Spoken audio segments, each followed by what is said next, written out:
Le territoire américain se caractérise par une forte métropolisation. La majorité de la population et des activités de pointe se concentrent dans une quarantaine d'agglomérations de plus d'1 million d'habitants. Les périphéries du sud et de l'ouest se développent de plus en plus et s'affirment, comme notamment la Californie. Les façades littorales, les frontières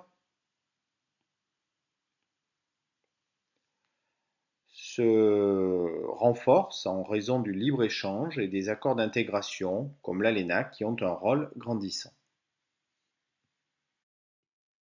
Le territoire américain s'organise en trois grands ensembles aux dynamiques variées. Premier ensemble, le nord-est des États-Unis. Il est le cœur de la puissance décisionnelle, financière et intellectuelle. Cet espace se décompose en deux parties. D'abord, la mégalopolis, c'est-à-dire la mégalopole américaine, première concentration mondiale d'hommes, d'activité et de pouvoir à l'échelle nationale et même mondiale, avec l'ONU, la Bourse de Wall Street, la Maison Blanche. Deuxième secteur, le manufacturing belt, ce sont des régions en crise, en tout cas en reconversion. Cette région reste toutefois la première région industrielle du pays, 45% de l'emploi industriel. Après la crise depuis 2008, la croissance revient progressivement dans ce secteur.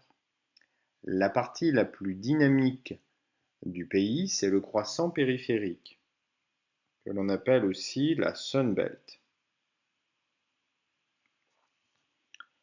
C'est un arc de 15 États depuis la Virginie jusqu'au nord-ouest Pacifique. 4 régions s'individualisent. D'abord la Floride, qui s'appuie sur le tourisme, le Texas, qui s'appuie sur le pétrole, mais aussi sur les hautes technologies, la Californie, qui doit son développement à la haute technologie en lien avec l'armement, enfin la Pudgetopolis, qui est une future mégalopole qui va de Portland jusqu'à Vancouver au Canada, qui abrite les usines Boeing et le siège mondial de Microsoft. L'intérieur du territoire et l'Alaska, donc ici l'intérieur du territoire et l'Alaska qui est en ultra-périphérie, ça reste une périphérie exploitée avec l'agriculture dans les grandes plaines, des gisements miniers dans les rocheuses. Ça peut être aussi une périphérie valorisée comme les parcs nationaux. On a vu le parc de Yellowstone par exemple. L'Alaska, de son côté, reste un front pionnier en voie d'intégration grâce à ses ressources pétrolières avec le gisement de Prudhoe Bay.